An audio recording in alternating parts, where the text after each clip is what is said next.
გამშვიდობის და დღის მთავარ თემებს ეთუნა ინსკირველი გაგაცნობთ. ხორავის ქუჩაზე ორი მოზარდის მკვლობის ფაქტის შემსწავლელი დროებითი საგამოძიებო კომისიის წევრებმა დღეს შემთხვევის ადგილზე მოწმე გამოკითხეს, რომელიც გასული წლის 1 დეკემბერს ავტომანქანით დანაშაულის ადგილიდან რამდენიმე მეტრში იმყოფებოდა. კომისიის წევრების თქმით, მოწმე ამბობს, რომ ჩხუბში 20-25 ადამიანი მონაწილეობდა, თუმცა მისგან რაიმე ხელშესახები ინფორმაცია ვერ მიიღეს, რადგან ირწმუნება, რომ დეტალები არ ახსოვს. კიდევ ერთი ინფორმაცია, რომელიც კომისიამ დღეს მიიღო, თერგახიძის თქმით, ხორავაზე ფარდულის დანგრევაში პოლიცია მონაწილეობდა. პარალელურად არასრულწლოვნების მკვლობის საქმეზე გამოკითხვები გრძელდება შინაგან საქმეთა სამინისტროში. კეთევან გრიგორაშვილი თემის დეტალებით გვერდება. მოზარდების მკვლობის საქმეზე პარლამენტში დროებითი საგამოძიებო კომისიის წევრები მოწმეების გამოკითხვას განაგრძობენ, როგორც უკვე აღინიშნა, დღეს დეპუტატები ხორავას 4 ნომერში იმყოფებოდნენ, სადაც ადგილობრივები და იმ წითელი ავტომობილის მძღოლი გამოკითხეს, რომელიც სავარაუდოდ ლევან დადუნაშვილის მკვლობას შეესწრო, თუმცა მამაკაცმა მოხვდა ფაქტზე მნიშვნელოვანი დეტალები ვერ გაიხსენა. საგამოძიებო კომისიის წევრებს 3 თვის განმავლობაში დაახლოებით 39 პირი ყავთ გამოსაკითხი, მათ შორის არის იუსტიციისა და შინაგან საქმეთა მინისტრები და საქართველოს ყოფილი მთავარი პროკურორი ირაკლი შოთაძე. მოზარდების მკვლობის საქმეზე პარლამენტში შექმნილი დროებითი საგამოძიებო კომისიის წევრები დღეს შემთხვევის ადგილზე იმყოფებოდნენ. რა მოხდა გასული წლის 1 დეკემბერს ხორავას 4 ნომერში მდებარე ფარდულში, ინფორმაცია არასრულწლოვნების მკვლობის საქმის შესახებ კომისიის წევრებს ერთ-ერთმა თვითმხილველმა მიაწოდა, თუმცა მან დეტალებზე არ ისაუბრა. მოწმე, რომელიც სავარაუდოდ ლევან დადუნაშვილის მკვლობას შეესწრო და შემთხვევის ადგილს ავტომობილიდან არიდა, დღეს მომხდარის შესახებ არ საუბრობს. შეუძლებელია ადამიანს, რომელიც წინაც ხდება ასეთი დანაშაული, ეს არ დაენახა, თუმცა ეს დეტალებზე არ საუბრობს. რაც შეეხება იმას, თუ რატო არ საუბრობს, ამას დაკავშირებით ჩვენი დასკვნები გვექნება. ფაქტი ერთია, როდესაც ადამიანის წინ ხდება ასეთი რაღაც, ცოტა არ იყოს დაუჯერებელია, რომ ის ვერაფერს ვერ იხსენებს. ეს ადამიანი თავის პირით ამბობს, რომ მე ვიყავი პოლიციაში, რამდენიმე საათის განმავლობაში მკითხავდნენ და მისი გამოკითხვის საქმეში არ დევს. და დღეს ეს ადამიანი გვეუბნება, რომ არაფერი დაუნახავს. მაშინ, როდესაც მისი თვალსაჩინოს არეალში იყო უშუალოდ ლევან დადუნაშვილის სასიკვდილო დაჭრა, რამაც გამოიწვია მისი სიკვდილი. დასკვნებისგან თავში ვიკავებ. ყოველ შემთხვევაში ძალიან რთულია იმისი დაჯერება, რომ 5 მეტრში უყურებდნენ მოვლენათა განვითარებას და შემდეგ არ გახსოვდეს ამის შესახებ არაფერი. სამწუხაროდ ადამიანი, რომელიც რამდენიმე მეტრში იდგა ყველაფრისგან, რაც ხდებოდა, არაფერი არ ახსოვს და არანაირი რეაქცია არ აქვს, თუნდაც იმაზე, რომ გაიგოს რა ხდება, როცა ეს ბავშვები მის ირგვლივ ჩხუბობენ და ფანჯრებიდან ქალები იძახიან, რომ პატრული არ იქა 112 და ასე შემდეგ და თურმე ეს ვერაფერს ვერ ხედავს, არავინ არ არის მის წინ და გადის ეზოდან ისე რომ არც გადმოსულა მანქანიდან. დღევანდელი გამოკითხების შემდეგ საქმის ახალ გარემოებებზე ისაუბრა ევროპული საქართველოს წევრმა. თერგახიძე არ გამორიცხავს, რომ ხორავის ქუჩაზე მდებარე ფარდული პოლიციასთან შეთანხმებით აიღეს. მისი თქმით, ახლა გასარკვევია კონკრეტულად რომელი სამართალდამცველი იღებდა მონაწილეობას ფარდულის დემონტაჟში. ნაშევდა თუ არა კიდევ ერთი მოზარდი ხორავის ქუჩაზე თავის არეში, ეს კიდევ ერთი ახალი გარემოება, რის გარკვევასაც საგამოძიებო კომისიის წევრები შეეცდებიან.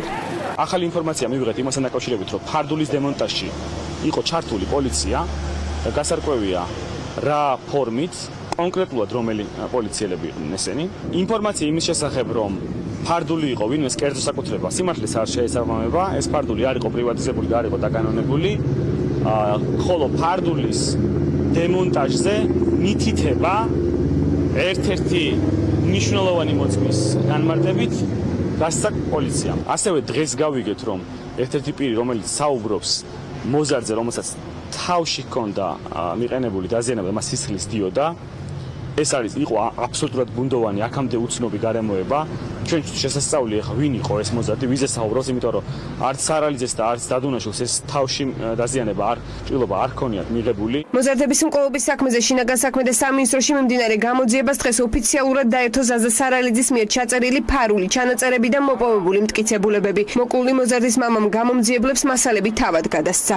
ის ფარული ჩანაწერები რაზედაც რაღაც კომისიასაც გადავეცი ამის წინ, გადავეცი შინაგან საქმეთა სამინისტროს, გავაფორმეთ ოფიციალური დოკუმენტაცია ჩემ წარმოდგენილ მტკიცებულებებზე. ეს არის ჩანაწერი იმ ორ არასრულწლოვანთან საუბრის, რომელიც თქვენ განახორციელეთ.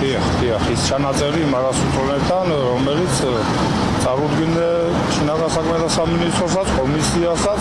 ხორავას ქუჩის საქმეზე შექმნილმა საგამოძიებო კომისიამ სამთვიან სამუშაო პერიოდში მინიმუმ 39 პირი უნდა გამოკითხოს. დაბარებულ პირთა სიაში არიან საქმის პროკურორები, ადვოკატები, არასრულწლოვანი და სხვა მოწმეები, ასევე იუსტიციისა და შინაგან საქმეთა მინისტრები. მათ შორის არის საქართველოს ყოფილი მთავარი პროკურორი ირაკლი შოთაძეს. რაც შეეხება იმ მოწმეებს, რომლებიც უკვე საპატიმროში იმყოფებიან, მათი გამოკითხვა სწორედ სასჯელ აღსრულების დაწესებულებაში მოხდება. ყუდუშაურის კლინიკაში მოთავსებულ ჯგუფ ქუჩის ბიჭების დაჭრილ წევრთან დღეს გამოძიებლები იმყოფებოდნენ, თუმცა მისი ჯანმრთელობის მდგომარეობიდან გამომდინარე დაკითხვა ვერ მოხერხდა. საყოფაცხოვრებო ნიადაგზე მომხდარი კონფლიქტი გახდა მომღერალ ირაკლი ნოზაძის დაჭრის მოტივი. ჯგუფ ქუჩის ბიჭების წევრი საქმეზე დაკავებულებს ბრალი ოფიციალურად დღეს წარედგინათ. დაკავებულია ორი პირი, ერთი განზრახმკვლელობის მცდელობის, ხოლო მეორე დანაშაულის შეუტყობინებლობის ბრალდებით. დაკავებული თამთა ჯანჯღავ ამ ეტაპზე დუმილის უფლებას იყენებს და ბრალს არ აღიარებს. რატომ დაჭრეს სასიკვდილოდ ირაკლი ნოზაძე ნახეთ ცეცილი ბოკერია სიუჟეტში. ჯგუფ ქუჩის ბიჭების სოლისტის დაჭრის ფაქტზე დაკავებულ თამთა ჯანჯღავას საგამოძიებო უწყებამ ბრალი ირაკლი ნოზაძის განზრახმკვლელობის მცდელობის ფაქტზე ოფიციალურად წარუდგინა. დაკავებული ბრალს არ აღიარებს და მუხლის გადაკვალიფიცირებას მოითხოვს. პირველი თავდასხმული ხდება თავად ჯანჯღავა. ნოზაძის მხრიდან როგორც სიტყვიერი ეხლა იქ არ არის ჩანაწერი, მაგრამ ფიზიკური შეურაცხყოფის ფაქტი დაფიქსირებული. თავად ჯანჯღავა აღიარებს იმ მუხლით მიმდინარეობს არა. ეს არის მკვლელობის მცდელობა, რომელსაც ჯანჯღავა არ აღიარებს, იმიტომ რომ მას არ ჩანაფიქრი ჰქონდა ამისთვის, არც განზრახვა ჰქონდა, ეს იყო სპონტანურად მოგერიების მიზნით თავი დაიცვა ახალგაზრდა გოგონამ მამაკაცს. საქმის მასალებში კონფლიქტის მოტივად საყოფაცხოვრებო ნიადაგზე დაწყებული დაპირისპირება სახელდება. კერძოდ კი 250 ლარი, რომელიც თამთა ჯანჯღავას გასესხებული ჰქონდა ირაკლი ნოზაძისთვის და მის დაბრუნებას ითხოვდა. ასევე ადვოკატი აცხადებს, რომ მასალებში არ დევს ნივთი, რომლითაც მომღერალს გულმკერდის არეში ჭრილობები მიაყენეს. როგორც ვალდებულაცნობის დადგენილებაშია მითითებული, აქ საუბარი იყო თანხაზე, რომელიც ესხად გადასცა ჩემმა დაცვისმყოფმა. ამაზე მოხდა მე შელაპარაკება, რასაც მოყვა ის, რომ დაზარალებულმა ხელი დაარტყა, რის შემდეგაც ჩემმა დაცვისმყოფმა შესაძლოა მოიქნია ხელი, რომელშიც ეკავა დანა. შესაძლოა. ჩვენ დაზარალებულის პოზიციაც არ ვიცი. აქ არის მხოლოდ მშრალი მასალები, რომელიც არის წარმოდგენილი და გადმოგვცეს. ბრალდებულის ოჯახის წევრი გამორიცხავს თამთა ჯანჯღავას ნარკომომხმარებლობას და მის რაიმე კავშირს ნარკოტიკებთან. ამბობს, რომ ჯანჯღავა და ნოზაძე მეგობრობდნენ და ის ბრალდებულთან სახლშიც არაერთხელ უნახავს. შესაბამისად კონფლიქტის მიზეზებზე ვერ საუბრობს, თუმცა ამბობს, რომ მისი ბიძაშვილი ინციდენტის დროს მხოლოდ და მხოლოდ თავს იცავდა. არც მომხმარებელი არ ყოფილა, ნარკოლოგიურში წავდოთ და არა მოვიდა საერთოდ არაფერი. როგორც ვიცი, ფიზიკური და სიტყვიერი შეურაცხყოფა მიაყენა, დაურეკა დაჟე მოდიო, მე მეგობარი ჩაუშვა დაემალა. ნოზაძე დაურეკა თან ბიძაშვილს, მოდი ჩემთან, სხვაგან მიდიოდა და უცბად გზაში დაურეკა. მეგობრები, ეხლა რო უარყოფს, რომ არაო, როგორ არა მეგობრები, რომ პირადად ვიცი, მეც კი მისაუბრია ამის ტელეფონზე, რომ დაურეკია და ზუსტად ვიცი, რომ მეგობრები ხელი დაარტყა და კიდე დარჭმას უპირა, მოგერიება უნდა და ან ნოზაძე ცემდა და თავი დაიცვა. კი ბატონო. ბიჭი ვინ იყო მესამე, ვინც კადრებში მოსჩას გეცნობოდ? გოგოების მეგობარი. ოჯახის საქმეზე იყვნენ წასულები და მარტო გოგოები იყვნენ ზუსტად ვიცი და საიდან აღმოჩნდა ის ბიჭი და როგორ აღმოჩნდა წარმოქმნა. ირაკლი ნოზაძის მკვლელობის მცდელობაში ბრალდებულის დედა აღნიშნავს, რომ მედიაში გავრცელებულ კადრებში ჩანს თუ როგორი გამწარებულია მისი შვილი და ამბობს, რომ უცნობია მიზეზი თუ რამ გამოიწვია ეს აგრესია. რა მოხდა, მეც ვერ გავერკვია, რომ ესე გამწარდა და მაგდონემდე მივიდა. მე ხო ვიცნობ ჩემ შვილს. ის უკიდურესად უკვე გამწოვებულდა და ამ კადრებში. თამთა ჯანჯღავას განზრახმკვლელობის მცდელობისთვის, ხოლო მის მეგობარ ნათია თოფურიას დანაშაულის შეუტყობინებლობისთვის უწყებამ დღეს ბრალი ოფიციალურად წარუდგინა. სასამართლო მათი აღმკვეთი ღონისძიების შეფარდებაზე სავარაუდოდ თვალი მსჯელებს. პირცრომელი ჟურნალისტი ინგა გრიგოლიას ემუქრებოდა ტელეფონის სარგებლობას ვერ შევუზღუდავთ განმარტავენ პროკურატურაში. დღეს ტელეწამყვანს ისევ დაურეკა მოძალადემ, რომელსაც მის მიმართ მუქარი საქმეზე იძულებით მკურნალობა აქვს მისჯილი. ჟურნალისტის განცხადებით პირმა ზარი ფსიქიატრიული თანამშრომლის ნომრიდან განახორციელა.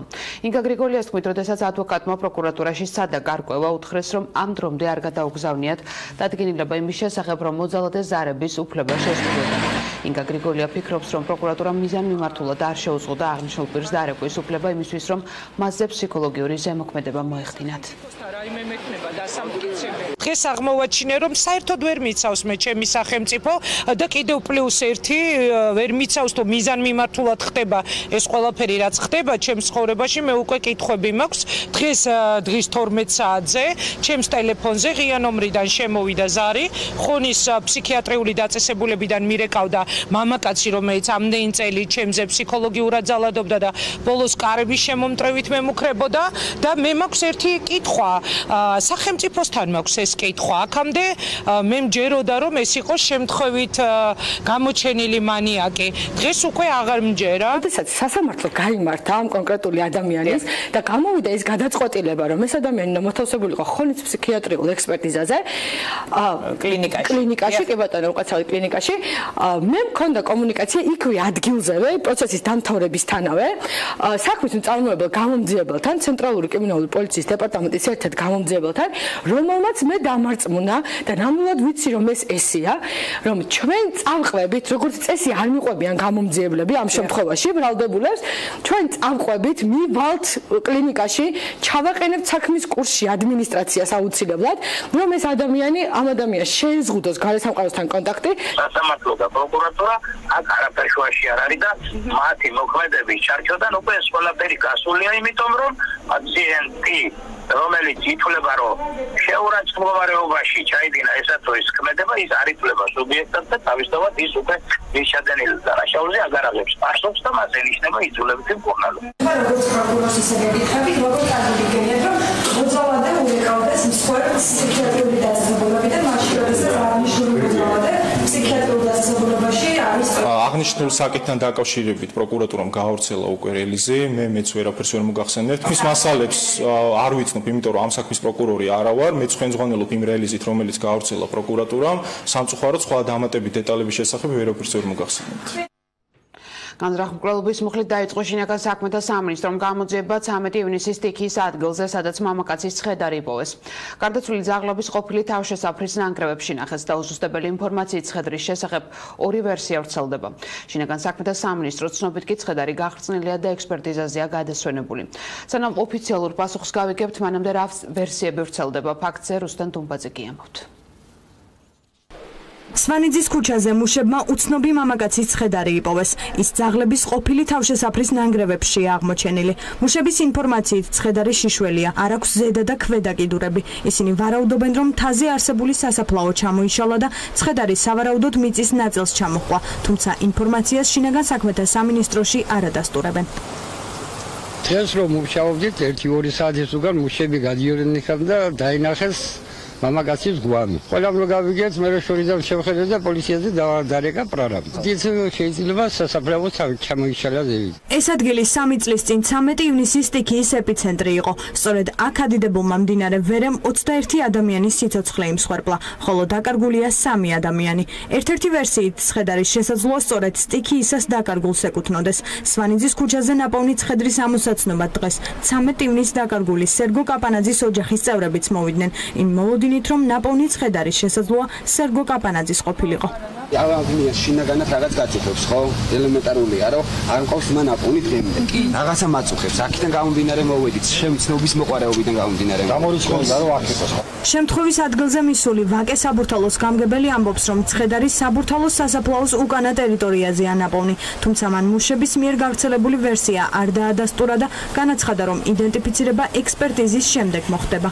აღმოჩენილი გვამი დაახლოებით სვანიძის ქუჩაზე ვიმყოფებით ჩვენ და ჩვენს მოპირდაპირე მხარეს არის ეგრეთ წოდებული საბურთალოს სასაფლაოს უკანა მხარე.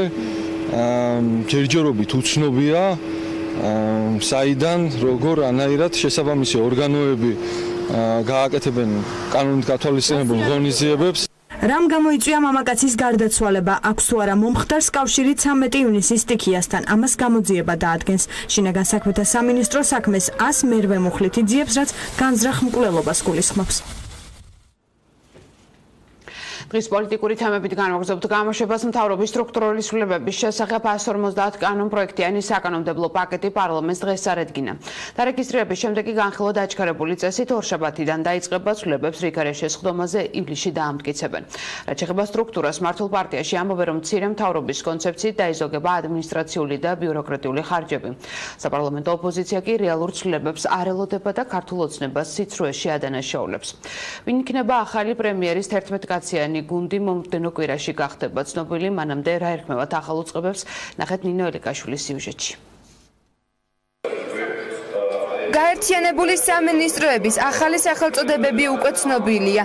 ჯანდაცვის სამინისტროს სახელი იმის გამო, რომ მას დევნილთა უწყება უერთდება, გახდება იძულებით გადაადგილებულ პირთა შრომის, ჯანდაცვისა და სოციალურ საკითხთა სამინისტრო. კულტურის სამინისტროს გაუქმების შედეგად კი განათლების სამინისტროს განათლებისა და კულტურის სამინისტრო ერქმევა. უცვლელი რჩება იუსტიციის სამინისტროს სახელწოდება, რომელიც სასჯელ ახსულების სამინისტროს უერთდება. გაერთიანებული სამინისტროების სახელწოდებების შესახებ დღეს მთავრობის საპარლამენტო მდივანმა ისაუბრა. ნათია მიქელაძის თქმით, ცვლილებების თვითმიზანს თანამშრომელთა გათავისუფლება არ წარმოადგენს. სასჯელ ახსულების სამინისტრო გაერთიანება იუსტიციის სამინისტროში და სახელწოდება იუსტიციის სამინისტროს დარჩება უცვლელი, ის იქნება იუსტიციის სამინისტრო საქართველოს სამინისტრო იუსტიციის, ასევე რაც შეეხება დევნილთა სამინისტროს, ის ერთიანდება შრომის ჯანმრთელობისა და სოციალურ დაცვის სამინისტროში და სახელწოდება იქნება ოკუპირებულ ტერიტორიებიდან იძულებით გადაადგილებულ პირთა შრომის ჯანმრთელობისა და სოციალური დაცვის სამინისტროს. სამინისტროების გაერთიანების მიზანს და თვითმიზანს არ წარმოადგენს არავითარ შემთხვევაში თანამშრომელთა პირველ რიგში გათავისუფლება. მთავრობას 150 კანონში შესატანი ცვლილებები უკვე მზად აქვს. მართულ გუნდში აცხადებენ, რომ მომდევნო 2 წლის განმავლობაში ქვეყანაში ბიუროკრატიული ხარჯები არ გაიზრდება. ასევე მთავრობას აქვს გათვლა ეკონომიკურ ზრდასთან დაკავშირებით. ოცნებაში განმარტავენ, რომ სწორედ ეს ორი ფაქტორი განაპირობებს იმ 100 მილიონის დაზოგვას, რომელზეც პრემიერ-მინისტრი მამუკა ბახტაძე მცირე მთავრობის კონცეფციის განმარტების დროს საუბრობდა. ჩვენ მივიღეთ გადაწყვეტილება, რომ შევამციროთ ასევე ბიუროკრატიული ხარჯები, ის უბრალოდ არ გაიზრდება, ანუ 4.5% მთლიან შიდა პროდუქტთან მიმართებით, რაც გვაქვს ეხლა დღეს ეს ხარჯები, ადმინისტრაციული ხარჯები, ის ჩამოვა მომდევნო წლისთვის 3.9%-მდე, ანუ გამოთავისუფლდება 100-120 მილიონი, რაც მიემართება სოციალური პროექტებისთვის. პრემიერ-მინისტრის ხედვა ამ შემთხვევაში არის ის, რომ მოხდეს გაერთიანება კონკრეტული იდეის და არგუმენტების გარშემო, მაგალითად განათლების, სპორტის და კულტურის შემთხვევაში ეს არის ადამიანური კაპიტალის და ადამიანური რესურსის განვითარების მიზანის, რაც ევროპაში საკმაოდ გავრცელებული მოდელია. საპარლამენტო უმცირესობაში კი მიაჩნიათ, რომ ქართულ ოცნებას მცირე მთავრობის იდეა გააზრებული არ აქვს. ევროპული საქართველოს წევრი ზურაბ ჭიაბერაშვილი აღნიშნავს, რომ დარჩენილია ბევრი უწყება, რომელიც შესამცირებელია და ამით შეიძლება სოციალური პროგრამებისა და პენსიის 50 ლარით გაზრდა. ქართულ ოცნებას ახასიათებს ყველა კარგი იდეის დამახინჯება და devalvatsiya და ასე არის მცირე მთავრობის შემთხვევაშიც. უბრალოდ იმის თქმა, რომ ჩვენ ხარჯებს არ გავიზრდით, რასაც ახლა პრაქტიკულად ამას ამბობს მამუკა ბახტაძე, ეს ნიშნავს მცირე მთავრობის იდეის არასწორ გაგებას და აუცილებელია და დღესაც ვიცით ძალიან ბევრი უყაირათო პროგრამა ბიუჯეტში, რომელიც შესამცირებელია. ლაპარაკი იმაზე, რომ რაიმე ხარჯებს შეამციროს ბახტაძე, არის აბსურდი და მისი მთავრობა ისევე წარუმატებელი იქნება, როგორც ყველა ქართული ოცნების ყველა წინამთავრობა. 10 სამინისტრო და 1 სახელმწიფო მინისტრის აპარატი 14 უწყების ნაცვლად. ასეთია პრემიერ ბახტაძის გეგმა. სტრუქტურული ცვლილებების დამტკიცების შემდეგ პარლამენტი მინისტრთა კაბინეტის განახლებულ შემადგენლობაზე დაიწყებს მსჯელობას. საპენსიო რეფორმაზე დღეს პარლამენტში იმსჯელეს კანონპროექტი პირველი მოსმენით 62 მომხრე 3-ის წინააღმდეგ მხარდაჭერილია. რეფორმის თანახმად მოქალაქე თავის პენსიას თვითონ დააგროვებს, წლების განმავლობაში დაგროვებული თანხა კი საპენსიო ასაკის მიღწევისას დაუბრუნდება. პარალელურად იარსებებს დღევანდელი პენსიების გაცემის სისტემას პროექტის საბოლოო დამტკიცების შემდეგ დასაქმებული საპენსიო ანგარიშზე ყოველთვიურად დაუბეგრავი ხელფასის 6% დაგროვდება. აქედან 2% დასაქმებულს ხელფასიდან აკლდება, 2%-ს მოსაქმებელი ხდის, დარჩენილი 2% კი სახელმწიფო. რეფორმა შესაძლოა გახდეს დაპირისპირების მიზეზი მართულ გუნდში, რადგან სოციალ-დემოკრატები მთავრობის მიერ შემოთავაზებულ ვერსიას იწუნებენ და ალტერნატიული დოკუმენტი დაარეგისტრირეს. თუ საკითხების შეჯერება არ მოხდება, ბექა ნაცვლიშვილი არ გამორიცხავს, რომ უმრავლესობა დატოვოს. ცვლილებას აკრიტიკებს საპარლამენტო ოპოზიციაც. ამ ჩვენს კონკრეტულ შემოთავაზებასთან დაკავშირებით ცოტა ბუნდოვანია მათი პოზიცია, იმიტომ რომ ამბობენ რომ შეიძლება ამ ორი მოდელის გაერთიანება, რასთანაც დაკავშირებით ჩვენ შემდგომ კონსულტაციებს გავაგრძელებთ, მაგრამ თვითონ მთავრობის მიერ შემოთავაზებულ მოდელს რაც შეეხება, ის ვეპასუხობს იმ საჭიროებებს, რაც დღეს არსებობს, გათვლილია 25 წლიან პერსპექტივაზე, მაგრამ არ პასუხობს ისეთ მძიმე პრობლემას, რომელიც უკავშირდება უთანასწორობას და ხელფასების სიმცირეს საქართველოში, ამიტომ ჩვენ რა თქმა უნდა ამ მათ მიერ შემოთავაზებულ ვარიანტს ხარს არ დაუჭერს. დაგროვებით პენსიას რამდენიმე სერიოზული პრობლემა აქვს. პირველი ეს არის, რომ ის არაფერს არ აძლევს დღეს მოქმედ პენსიონერებს და მე ვეთყოდი საქართველოს ყველა მოქალაქეს, რომ მათ უნდა დაიმახსოვრონ ყველა დეპუტატის გვარი, რომლებიც ხარს დაუჭერენ ამ დაგროვებით პენსიას, რადგან რამდენიმე წელიწადში ის დადგება დღის წესრიგში აი ამ რეფორმის გამო საპენსიო ასაკის მომატების პრობლემა.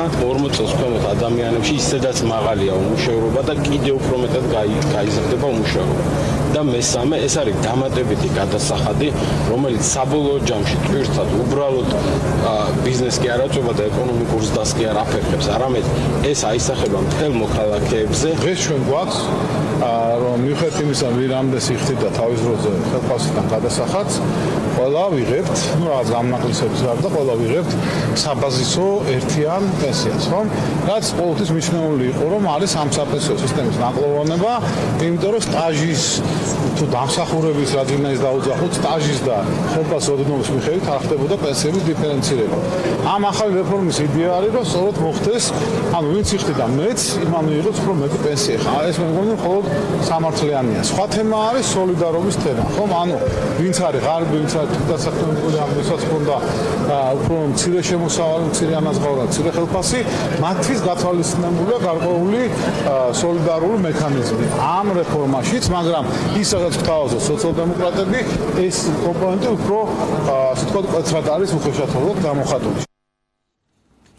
ვალერი გელაშვილის სემის ფაქტზე თბილისის საქალაქო სასამართლომ საქართველოს მესამე პრეზიდენტს 6-წლიანი პატიმრობა მიუსაჯა. ქვეყნის მესამე პრეზიდენტს ასევე ჩამოერთვა 2 წლითა და 3 თვით თანამდებობის დაკავების უფლებაც.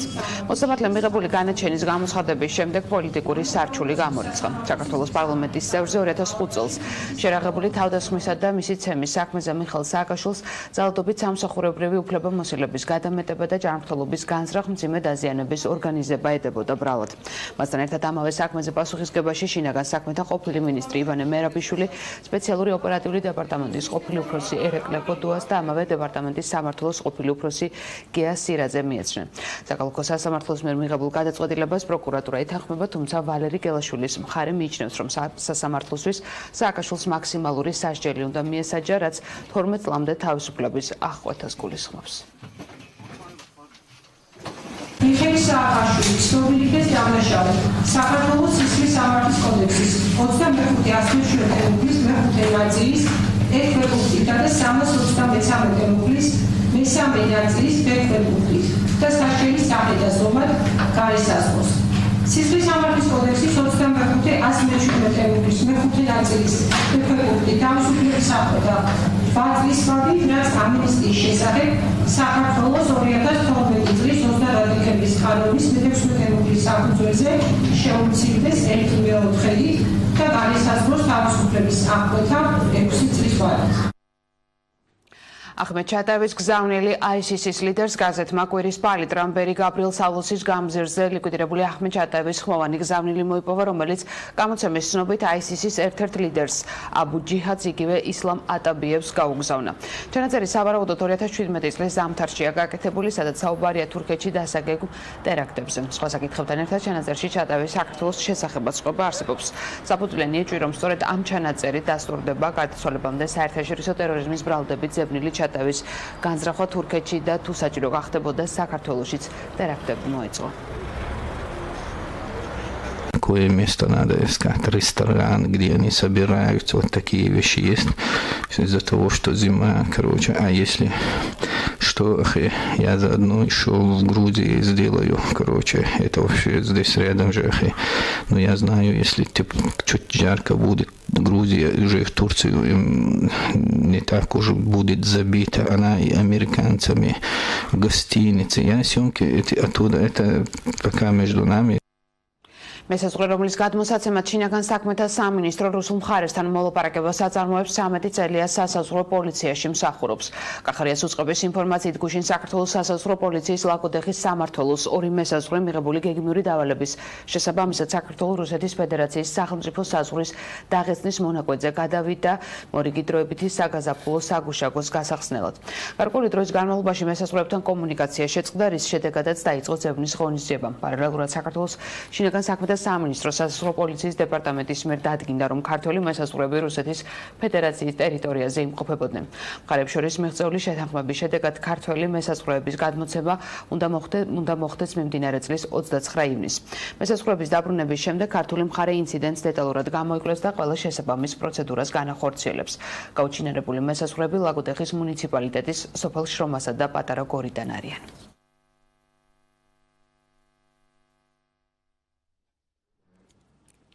ვინ არიან ის ადამიანები, რომლებსაც ოფიციალური თბილისი კონკრეტულ დანაშაულებს ედავება და რაზომები უნდა გატარდეს ოთხოზორია ტატუნაშვილის სიაში არსებული პირების მიმართ საერთაშორისო თანამეგობრობის მხრიდან. საკუთრივ საქმეთა მინისტრმა ოთხოზორია ტატუნაშვილის სია დიპლომატიურ კორპუსს გააცნო. დავით ზალკალიანის თქმით, უწყება ყველა ქვეყანასთან ითანამშრომლებს, რათა ოთხოზორია ტატუნაშვილის სიაში მყოფების მიმართ სანქციები ამოქმედდეს. დიპლომატიური კორპუსის წარმომადგენლების განცხადებით, დღეს ოთხოზორია ტატუნაშვილის სიას გაეცნენ და ასევე იმშელეს თუ რა გავლენა შესაძლოა ჰქონდეს ამ რეზოლუციას. ეს შეხვედრა ემსახურებოდა დიპლომატიური კორპუსის ინფორმირებას ტატუნაშვილი ოთხოზორიეს სიასთან დაკავშირებით. მე მათ დეტალურად განუმარტე ის კრიტერიუმები, რის საფუძველზეც მოხდა ამ სიის ფორმირება, ის თუ რას ითვალისწინებს საქართველოს პარლამენტის რეზოლუცია და საქართველოს მთავრობის დადგენილება, რა ნაბიჯები უნდა გადადგას საგარეო საქმეთა სამინისტრომ საერთაშორისო თანამეგობრობასთან ერთად. ასევე იყო საუბარი იმაზე, რომ უკვე არის გარკვეული ნაბიჯები ამ მიმართულებით გადადგმული. პოზიტიურად შევაფასე ამერიკის შეერთებული შტატების წარმომადგენლობითი პალატის ინიციატივა, საკანონმდებლო ინიციატივა. ასეთი იყო ბოლო ინფორმაცია ამ დროისთვის. მე ხვალამდე გემშვიდობებით, ნახვამდის.